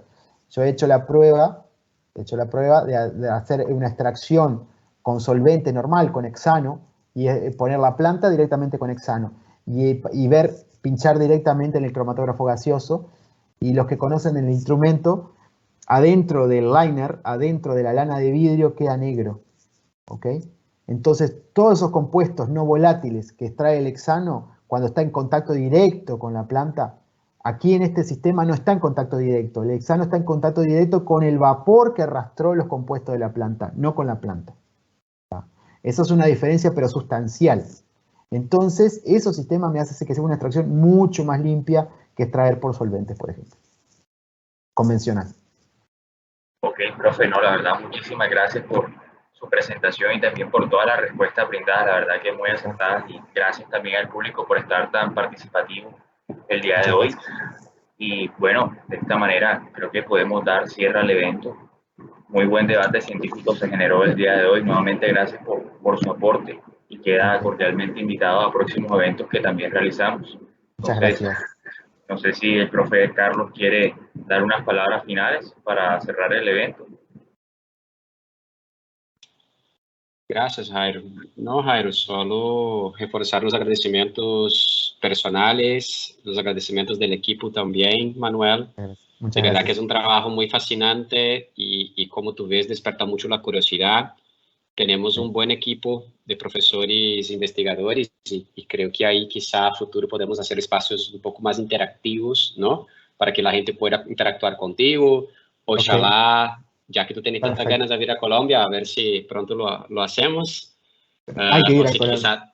quizá, o si quizá te visitamos allá también en Uruguay. Y bueno, amigo, Bienvenidos. siempre un placer te recibir Muchas y gracias. muchísimas gracias. Gracias también al público por la participación y Jairo, gracias a ti también por toda la mediación, siempre muy oportuna. Feliz noche a todos. Bueno, feliz noche a Bueno, todos. Los esperamos muchas el siguiente gracias. jueves. Hasta luego, que estén muy bien. Hasta luego, que pasen bien.